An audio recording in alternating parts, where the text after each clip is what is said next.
des terribles conséquences qui a été la mort de Cherepanov. Oui, il faut dire le premier choix des Rangers, c'est un jeune homme très talentueux. C'est un très joueur. Qui avait des problèmes de santé, qui avait une certaine, qu'on dit qu'il y avait qui prenait de la consommation, mais qui consommait, mais en contrepartie, ce jeune homme-là aurait pu être sauvé s'il n'y a pas eu de la négligence crasse de la part du club du Vitiaz de Tcherov. C'est que le gros problème, pour expliquer un peu ce qu'il y en est avec la KHL, c'est quand on a fondé la Ligue, il y avait une ligue en Russie avant ça qui s'appelait la Superliga. Oui. Et ça fonctionnait sur ce système de relégation, un peu comme le soccer. Tu as une première, tu as une deuxième division. Si tu es le premier de la deuxième division, tu montes, le dernier de la première division, tu descends. Et à l'époque, il a fallu s'entendre avec l'ensemble des clubs qui étaient déjà dans la Superliga. On ne pouvait pas dire, toi, ben écoute, on fonde une nouvelle ligue, retourne chez vous. Avec l'entente, ça a été de dire, OK, on va prendre l'ensemble des clubs qui sont actuellement en première division dans la Superliga. Vous allez tous rentrer automatiquement dans la KHL et on va aller chercher des expansions. Le problème, c'est que c'est pas tous ces clubs-là qui étaient prêts financièrement à embarquer dans un projet comme ça. C'était pas toutes les équipes qui étaient, des fois, financièrement très, très propres. C'était pas toutes les équipes non plus qui avaient une gestion professionnelle des choses. Il y a une grosse différence entre Vitiaz de Tcherov avec son amphithéâtre de 3700 personnes, ces gens bizarres qui tournent autour, ces techniques à la Chief de Charlottetown, puis c'est ça, des Chiefs c'est bien sûr, de Charlottetown dans les snapshots. Ou, puis de l'autre côté, le CSKA de Moscou qui est implanté dans 40 sports, dont le soccer européen qui, à ce moment, court dans la Ligue des champions. T'es face à deux organisations qui n'ont rien à voir ensemble. À l'heure actuelle, avec les nouvelles expansions qui vont arriver l'année prochaine, on a vraiment fait exprès, on s'est assuré de prendre des partenaires qui étaient fiables. Il va y avoir une expansion à Stockholm, on est allé voir le gros club multisport de toute la Scandinavie, qui est l'AIK, qui est le club de soccer de l'AIK. C'est l'équivalent du Canadien de Montréal au hockey dans le soccer suédois. On est allé voir le Vetra. Le Vetra à Vilnius, en Lituanie, c'est une organisation qui est implantée dans le soccer européen depuis 1996, qui a son stade privé depuis 2004. C'est les premiers à avoir un stade privé dans toute l'histoire de la Lituanie. Alors, on est face à une organisation en santé. La nouvelle qui a été nommée à Kiev, c'est le Budzivelnik. C'est un club qui est implanté dans le basketball depuis très longtemps. Le club existe depuis l'ère soviétique en 1962, mais après la chute de l'URSS, ils ont été vraiment la dynastie du basketball à l'intérieur de la Ligue de basketball ukrainienne, en gagnant 6 championnats de 92 et 97. C'est en santé. Et ce qu'on fait aussi, c'est qu'on va chercher des logos, des noms d'équipes qui sont connus par la population en place dans des marchés de hockey.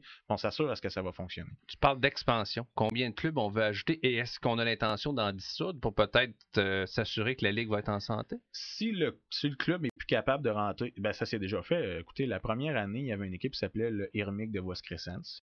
Et le Hirmik, pendant l'été, à un moment donné, ça ne fonctionnait plus du tout. Écoutez, la situation économique était tellement catastrophique qu'il n'y avait plus d'eau chaude. Les joueurs amenaient leur lunch pour aller jouer, pour aller pratiquer pendant l'été. Ça n'avait pas de bon sens. Allez, écoutez, vous ne faites pas le poids, on vous a accueillis. Maintenant, il faut s'en aller, retourner dans la Ligue senior, parce qu'il y a une Ligue senior qui est l'ancienne Ligue de relégation, qui s'appelle la Vyshchaya Liga. On dit, vous allez retourner jouer là, puis ça va s'arrêter là. On ne peut plus vous accepter dans notre Ligue parce que vous allez faire honte à la Ligue.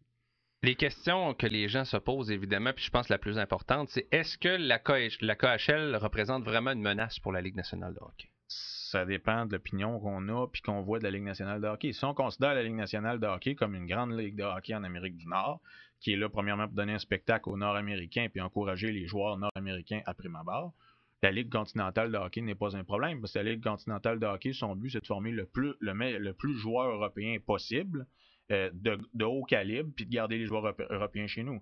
Et prenez un exemple, les gens qui ont peur de la dissolution du produit, il y a un gars qui s'appelle Maxime Talbot à Pittsburgh, on en a fait un joueur défensif parce qu'on avait trop de joueurs offensifs. Si on n'avait pas eu des Malkin, des Fedotenko et des joueurs comme ça, on aurait pris Talbot, mais on a dit qu'on a besoin d'un joueur offensif, fait qu'on va exploiter ton côté offensif. Si tu manques de joueurs et que tu veux maintenir 30 équipes en Amérique du Nord, ce que tu vas faire, c'est que tu vas adapter tes infrastructures de formation au hockey. Fait qu'en ce sens, non, c'est pas un problème, c'est pas une menace. Pour ceux qui ont une vision ethnocentrique des choses puis qui considèrent qu'il doit y avoir une grande ligue au monde puis que les Nord-Américains ont tous les droits puis ils doivent conserver la ligue et les meilleurs joueurs puis que l'Europe a juste je n'utiliserai pas l'expression qui vient de me passer dans l'esprit, ben dans ces circonstances-là, oui, la KHL est une menace. Juste une petite question, Rémi, parce que je veux juste continuer sur cette veine-là. Parce que dans le fond, on se dit, quand Radulov est parti, et là, les gens se sont dit que ça peut être une menace. Et là, la rumeur veut entre autres qu'un gars comme Ilya Kovalchuk, qui va devenir joueur autonome, pourrait retourner en Russie pour aller jouer dans la KHL. On dit, à un moment donné, on parlait de 15 à 20 millions de dollars par année. Est-ce que ça, c'est une possibilité réelle qu'à un moment donné, une super vedette, parce que Radu n'en était pas une encore dans la Ligue nationale, mais est-ce que Kovalchuk pourrait être le meilleur exemple? Kovalchuk pourrait devenir ce qu'a été Wayne Gretzky dans les années 80 pour la KHL. Mais si Kovalchuk part, exemple, est-ce que ça veut dire que Vincent Lecavalier et Sidney Crosby vont aller dans la KHL? Absolument pas. Il va encore rester plein de super vedettes dans la Ligue Nord, en Amérique du Nord. Et on va avoir aussi des nouveaux joueurs qui vont percer. Et moi, je pense, bien sûr, quand on fait le repêchage, on parle toujours des joueurs repêchés. Regardez dans la Ligue nationale combien de joueurs sont bons, n'ont pas été repêchés. Alex Burrows, en particulier, un joueur qui est extraordinaire, qui fournit pour les... Jamais été repêché, ce joueur-là. C'est un joueur qui avait du talent offensif, où ce qu'il était. Il y a peut-être même beaucoup d'Alex Burrows un peu partout en Amérique du Nord qu'on n'exploite pas dans la Ligue nationale parce qu'il y a des joueurs européens. Fait qu'on laisse des joueurs d'élite en Europe aux Européens, puis qu'on forme nos propres joueurs d'élite. Est-ce que la KHL a le même règlement que la Ligue nationale de hockey où il y a une différence marquée? Parler au niveau sur la glace. Oui, réglementation. Ça se ressemble beaucoup, à part au niveau des dégagements refusés, on utilise le règlement international. Quand ça arrive dans le fond, c'est fini. Tournoi olympique, en fait. Oui, absolument. Au niveau de la KHL, on a des patinoires beaucoup plus grandes. C'est les patinoires de grosseur olympique. Le mot 16 est un anglicisme. Et dans les circonstances des patinoires olympiques, on est mieux de garder la fameuse ligne rouge qui, dans la Ligue nationale, causait des problèmes au niveau de la trappe. En ce qui est de la KHL, sur les patinoires olympiques, tu peux faire du jeu de positionnement, mais tu peux pas vraiment pratiquer une trappe assez efficace pour étouffer le jeu. Au niveau des règlements en tant que tels, pour le reste, ça ressemble beaucoup à la Ligue nationale. Je ne pense pas qu'ils sont encore rendus au stade de faire les mises en jeu des pénalités directement dans le territoire de l'équipe. Comme on voit en Amérique du Nord. Mais en général, les règlements se ressemblent beaucoup. On est beaucoup moins tolérant, par contre, au niveau des bagarres. T'sais. Et si, au niveau de Tcherov, quand ça a dérapé, si ça allait arrêter après 4 minutes, c'est pas parce que les arbitres sont pas bons, c'est parce qu'ils ont vu que le match aurait pas d'allure, puis ils ont décidé d'y mettre fin. Ça, c'est le soir où il y a eu la bagarre générale, qu'on a vu partout sur YouTube. Il y a eu 800 minutes. Et ce qui est dommage, c'est qu'on parle, encore...